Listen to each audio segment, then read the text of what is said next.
Excuse my face looking red as anything. I've literally just washed it, but I'm going to get you guys onto something. I shared a video on here, so it was a shorts video, right, of my clove water. And this is something, oh my god, keep on watching, you're going to see how I make it. But this is something I recommend everyone try. It's really good for blemishes, uneven skin tone, if you're wanting plumper skin, smoother skin. So I put it in here. You can have it as a spritz. So you can put it in a spritz bottle. I don't have one, but I'm going to put it in that. So in the jar, get my cotton wool and then wipe it all over my face.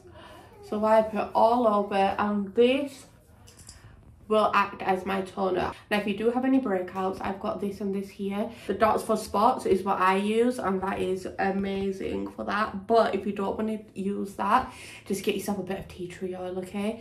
A tiny bit of tea tree oil, and just pop it on and you'll be good to go, okay? That's what I do anyway, and it just gets rid of it. But the other thing is, if you do have any breakouts, you do want to look at your gut. Your gut will show on your face always. But enough of me talking, let's get on to how you make it.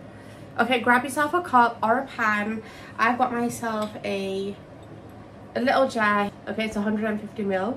Popped hot water in it. So freshly hot water, okay? Then, even if you have a cup of water, use the same amount of cloves, okay?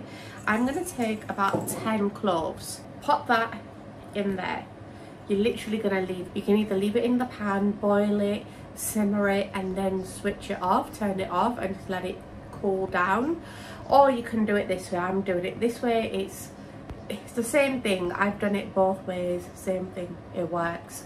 So I'm going to leave this in here.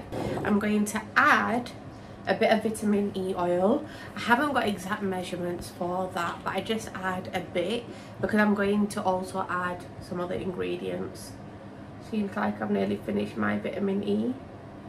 2 drops of the castor oil. If I can get 2 drops exact, so call that 1 and then 2. I'm going to put 2 drops of glycerin. There we go. But also the castor oil helps with your fine lines, wrinkles. It helps to soften your skin, so does the vitamin E. It'll help with pigmentation, and this is what I use on my skin, and I will be using daily on my skin. I had it in a spray bottle, so you can either put it into a spray bottle, spritz it, and then just give it a little swirl. Oh, that's just water that I spilled for, but just spritz it all over you, give it a shake, spritz it all over your face. But I'm going to do it like this because I don't have any spray bottles, so I'm putting it like this. I'm going to keep it in here, and by the time this has cooled down, the cloves will have infused with the water because it will boil in hot water. But like I said, if you want to do it in a pan, you can. This is how I make it, and you've seen how I use it. And don't forget to comment, subscribe, hit the thumbs up button, and I'll see you guys soon. Bye guys.